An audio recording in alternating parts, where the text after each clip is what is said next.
Magandang araw! Alam niyo na, lagi tayong mas maganda sa araw! Woo!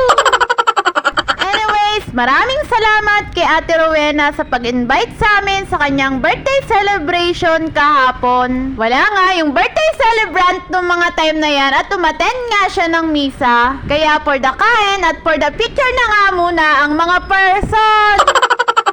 Bali, ang birthday celebrant nga ay number 1, Sumba Mamis ng Sumbatas, kaya buong tropang Sumbatas nga ay invited. Woo! Siyempre, sama-sama kami sa pagpapawis at sama-sama rin kami sa mga kainan. Ang motto nga namin ay Sumba is life but food is lifer.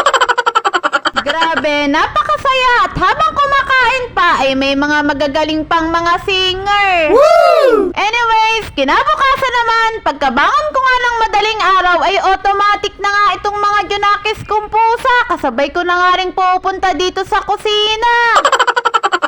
At partida, dadalawa lang sila ngayong bumangon. Wala si Snow White at saka si Cinderella. Bali si Kitty nga lang at si Mami Ginny nga yung nanghingi ng cat food sa akin pagkagising ko. Madalas kasi ay apat nga rin silang bumabangon. Pag naririnig na nga nilang bumabangon na nga rin ako, automatic, hihingi na nga ng pagkain yung mga yan at bibigyan ko na nga rin ng cat food.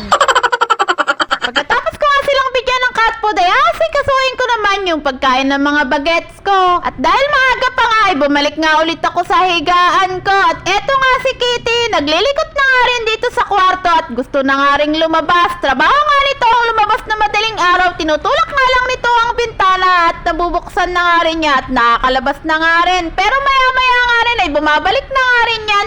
Ewan ko ba kung ano bang ginagawa niya sa labas pag madaling araw. At kapag nakakakyat na nga siya dyan sa bintana ay uupo nga muna yan saglit at tatambay bago lumabas. Hindi mo naman siya pwedeng hindi palabasin dahil hindi talaga yan titigil. Tatalon talaga yan dyan sa bintana kaya wala ka na ring choice kundi palabasin siya. Nang makalabas naman si Kitty ay umupyot nga ulit ako dito sa higaan dahil napakalamig talaga. Nakakatamad talagang kumilos sa umaga. Kung hindi nga lang kailangan ng mga bagets natin ang pagkain sa umaga ay talaga namang nakakatamad kumilos. Napakasarap matulog dahil napakalamig.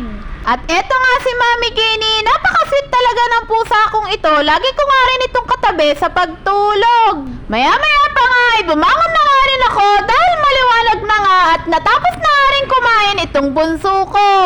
Eto nga ang bunso ko, ang nakatoko maglinis sa umaga ng kulungan ng mga pusa. Pagkatapos niyang kumain ay automatic na maglilinis na nga siya ng kulungan ng mga pusa. Pagkatapos ay maliligo na nga rin siya at papasok pa nga rin siya. At dahil naglilinis na nga ng kulungan, syempre nandito na nga ulit sa labas itong mga kuting na to at naglalaro nga rin dito sa loob ng bahay. Oras naman ng pagkain nila at asikasuhin ko naman yung mga pagkain nila. Bale, ang kinukulong nga namin sa gabi ay yung tatlong anak ni Muningning, dalawang anak ni Ginny at yung tatlong anak ni Negray. At yung mga mami naman nila ay dito nga natutulog sa loob ng bahay. Yung mga adult cats ko, kaya hindi ko na nga rin sila kinukulong, ay marunong ang dumumi doon sa labahan. Nililinis nga rin namin sa umaga at sa gabi. Kung meron nga lang akong malaking space at budget, ay gusto ko nga silang pagawa ng sarili nilang kwarto o bahay para sama-sama na nga rin sila doon at nakakapaglaro nga rin sila at para hindi na nga rin makalabas yung mga